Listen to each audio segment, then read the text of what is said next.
और हिंदुओं के सामने एक आइकॉन खड़ा करते हैं खौफ का, कि हिंदू जिससे डर सके कि ये लोग हैं, ये शरिया लॉ ले आएंगे, मुसलमान छा जाएंगे। तो मुसलमानों का खौफ दिखा के, मुसलमानों से डरा के हिंदू पोलराइजेशन करना, ये बीजेपी की बेसिक पॉलिटिकल स्ट्रेटेजी है। ये नहीं कह सकता कि ये तो किसी भी मुस्लिम पॉलिटिकल पार्टी के बारे में कह दिया जाता है आमतौर पर कि वो एक बी टीम है, लेकिन हमको अब आइडेंटिटी पॉलिटिक्स को इस मुल्क में और ज़्यादा तेज़ करने की बहुत शदीद ज़रूरत है। अगर हिंदू आइडेंटिटी पॉलिटिक्स आरएसएस कर रहा है और बीजेपी कर रही है, और सेकुलर पॉलिटिकल पार्टीज़ भी उसी रंग में रंग के आगे चल रही हैं, तो एक आइडेंटिटी, एक स्ट्रॉन्ग आइडेंटिटी पॉलिटिक्स की ज़रूरत मुल्क में मुसलमानों को भी है। देखिए, एक शेर है ना, उसका एक मिसरा है, रास्ते सब बंद हैं कूचे कातिल के सिवा। तो ये जो जिसको हम गलती से सेकुलर कहते रहे हैं, ये पहले भी कभी सेकुलर नहीं थे, ये आज भी सेकुलर नहीं है।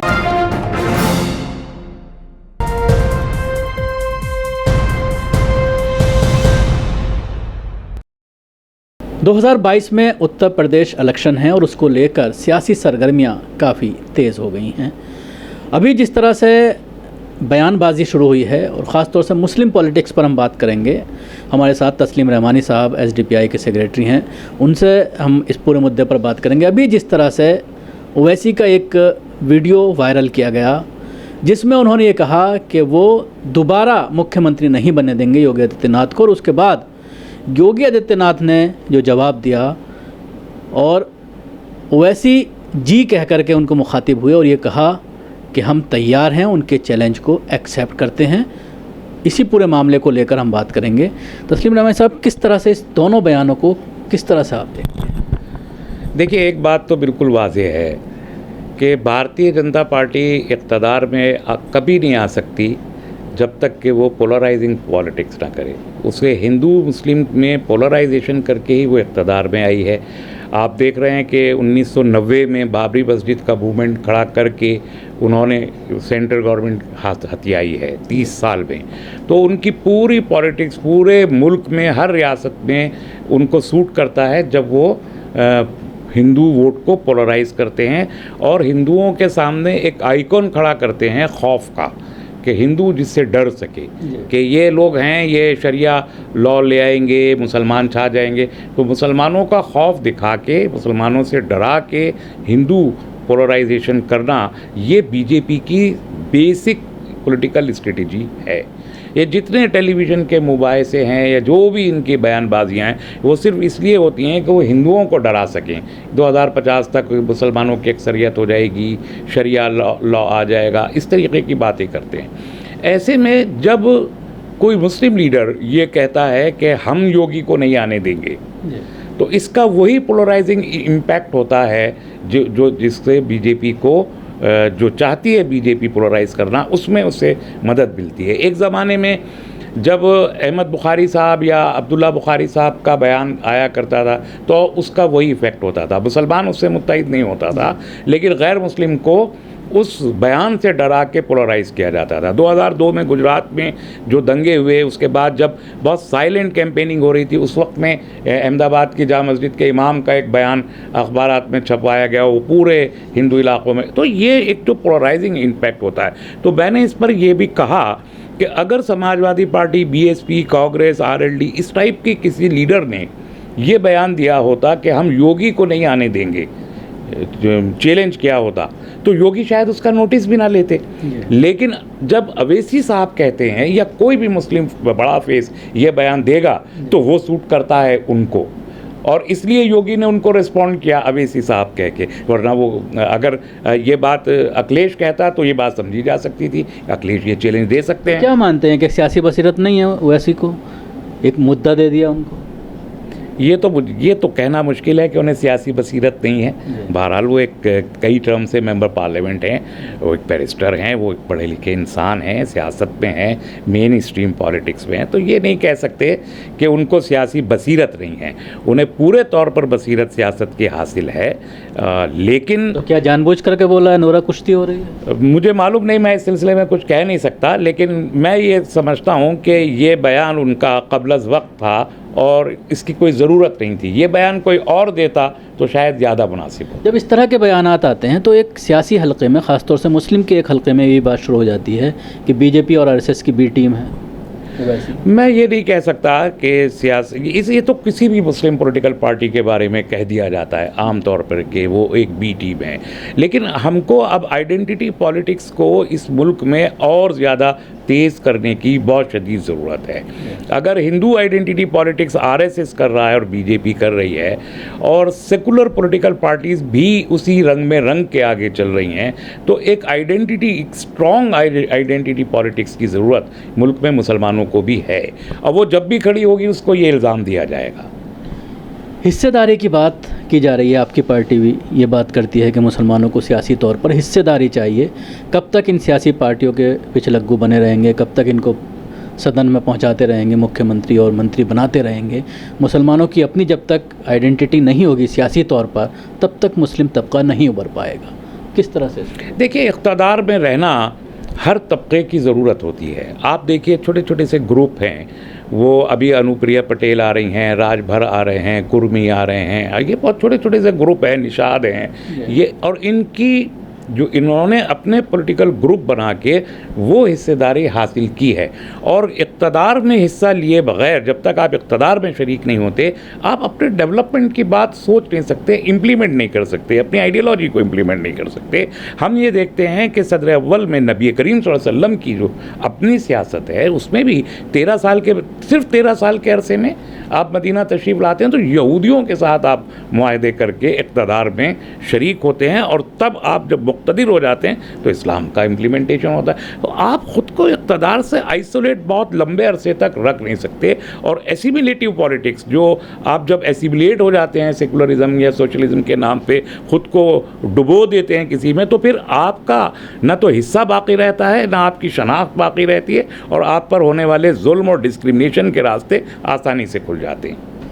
एक मामला उठाया गया है, उप मुख्यमंत्री मुसलमान होना चाहिए ओवैसी के ज़रिए, तो इसको किस तरह से देखते हैं? जहाँ पर उनकी सरकारें हैं, ख़ासतौर से तेलंगाना की बात करते हैं, तो वहाँ पर उप मुख्यमंत्री का ऑप्शन है, वो मुस्लिम है वहाँ पर। ये बात शायद राजभर ने कही है कि वो उप मुख्यमंत्री 4 या 5 रखेंगे उसमें। देखिए, ये सब छलावे हैं, ये बात पहले से कह देना मुनासिब नहीं होता।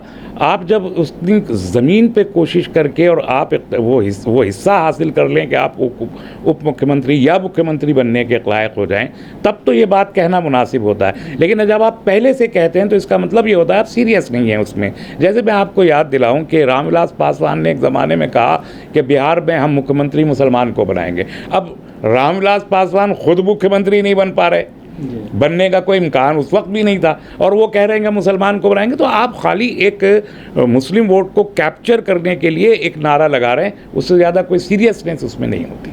कहीं ना कहीं ये देखने में आ रहा है, जब अभी हालात देख रहे हैं, ख़ासतौर से समाजवादी, बहुजन समाज पार्टी, कांग्रेस, इन तीनों पार्टी की अगर बात करते हैं, तो जो मुस्लिम के इश्यूज़ हैं, चाहे एनआरसी और सीए में जिस तरह से बच्चे गिरफ्तार हुए, यूएपीए लगा हुआ है, कप्पन का मामला है, बार बार 7 बार उसकी ज़मानत कैंसिल हो चुकी है मथुरा कोर्ट से, या अभी जिस तरह से मामला सामने आया उमर गौतम का, तो इन सब चीज़ों पर कोई भी बयानबाजी करने से पूरी तरह से कतरा रहे हैं।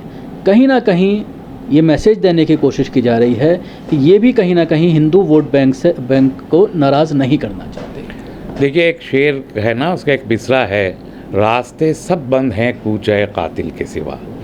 तो ये जो जिसको हम गलती से सेकुलर कहते रहे हैं, ये पहले भी कभी सेकुलर नहीं थे, ये आज भी सेकुलर नहीं है। सॉफ्ट हिंदुत्व की पॉलिटिक्स कब नहीं की समाजवादी पार्टी ने, कब नहीं की बीएसपी ने, और कौन है इस मुल्क में जिसे आप ये कह सकें कि उन्होंने मुसलमानों की आइडेंटिटी पॉलिटिक्स को बचाने के लिए किसी सेकुलर पार्टी ने कोई भी काम किया हो? अखिलेश यादव का आप जब 5 साल में एब्सोल्यूट उनकी गवर्नमेंट थी, उन बता दीजिए उन्होंने जो वादे उन्होंने किए थे, 18% रिजर्वेशन देंगे और हम इनके तारिक के खालिद मुजाहिद के केसेस हटा लेंगे, टेररिज्म के केसेस, एक केस भी हटाया हो तो बताएं? कोई रिजर्वेशन उन्होंने दिया? तो चुनावी जुमले अगर अमित शाह बोलते हैं तो अखिलेश भी कम नहीं है। मायावती के ज़माने में मुसलमानों को क्या मिला? कौन सी सीरियस मुस्लिम लीडरशिप है जिसको मायावती ने अकोमोडेट किया, और कौन से मुसलमानों के इश्यूज़ हैं जिन्हें मायावती ने उनको अकोमोडेट कर लिया? तो ये जितने पॉलिटिकल ग्रुप हैं, जो रीजनल ग्रुप बने हैं सियासत के, या जो फैमिली पॉलिटिकल पार्टीज़ हैं, इनका कोई, तेजस्वी यादव को देख लीजिए, लालू यादव को देख लीजिए, इनमें से किसी ने ना तो मुस्लिम लीडरशिप को कभी उभरने दिया और ना मुस्लिम इश्यूज़ को कभी इन्होंने एड्रेस किया। ये हमेशा से सॉफ्ट हिंदुत्व की पॉलिटिक्स पहले भी करती थी, आज भी कर रही हैं।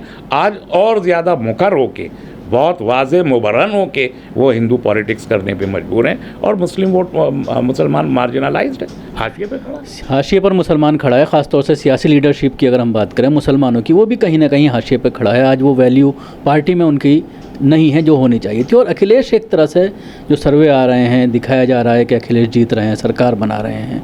ऐसे में अगर देखा जाए, और समाजवादी पार्टी अखिलेश की अगर हम बात करें, वही सोच कर चल रहे हैं कि मुस्लिम वोट पूरी तरह से उनको मिल रहा है। एक ज़माने में कांग्रेस कहा करती थी, बाबरी मस्जिद की शहादत के बाद भी बड़े बड़े लीडर कांग्रेस के कहते हैं, मुसलमान हमें वोट ना देंगे तो जाएंगे कहाँ। ये बात नरसिम्हा राव ने भी कही थी, ये बात एक ज़माने में अर्जुन सिंह के सामने भी आई थी, ये बात ग़ुलाम नबी आज़ाद ने भी कही थी, ऐसे कई लीडर। यही बिल्कुल आज भी नक्शा है कि अखिलेश को ये लग रहा है कि मुसलमानों के पास समाजवादी पार्टी के सिवा कोई और ऑप्शन ही नहीं है, तो इनको एड्रेस भी करने की ज़रूरत नहीं, मरता क्या ना करता, वोट तो हम ही को देंगे। तो ये जो मजबूरी का एहसास मुसलमानों को दिलाने की कोशिश की जा रही है, मैं समझता हूँ कि मुसलमानों को बहुत ज़्यादा समझदारी से काम लेने की ज़रूरत है, और इस गलत फहमी को मायावती हों या अखिलेश यादव हों, इनके जहन से इस गलत फहमी को निकालने के ये दिन आ गए हैं। मुसलमानों को भी चाहिए कि वो अपने बहुत ही स्ट्रॉन्ग पॉलिटिकल फेसेस को फील्ड में लाएं, वोट को पोलराइज करने की कोई कोशिश ना करें। जितना ज़्यादा वो वोट को, अपने वोट को पोलराइज करें, दूसरे के वोट को तकसीम करने का मौका दें, ऐसी एक हिकमत अमली मुसलमानों को अपनानी होगी। एक आखिरी सवाल, क्या मैसेज देना चाहेंगे? जैसे वो वैसे भी आ रहे हैं और एक बनाने की कोशिश कर रहे हैं तालमेल कुछ पार्टियों से, तो किस तरह से मुसलमानों को पूरी रणनीति अपनानी चाहिए, ख़ासतौर से पार्टियों को, जो सेकुलर पार्टियां हैं या कुछ मुस्लिम पार्टियां, आपकी पार्टी भी है, उसके अलावा और कई लोग हैं, किस तरह से इसमें? देखिए, मैंने पहले भी कहा है, ये गठबंधन का ज़माना नहीं है। आप जितने गठबंधन बनाएंगे, ये बड़ी गलतफहमी है कि मुत्तहिद होके जो है वो तमाम सेकुलर वोट कोई है ही नहीं, आप उसे कहाँ मुत्तहिद करने की बात कर रहे हैं। आप जितना ज़्यादा गठबंधन, मान लीजिए आज समाजवादी कांग्रेस और बीएसपी का गठबंधन बन जाता है, तो आप देखिए 2019 के इलेक्शन में 50% वोट बीजेपी ने अकेले ले लिया, तो उसका काउंटर पोलराइजेशन होता है, उसकी ज़रूरत नहीं है।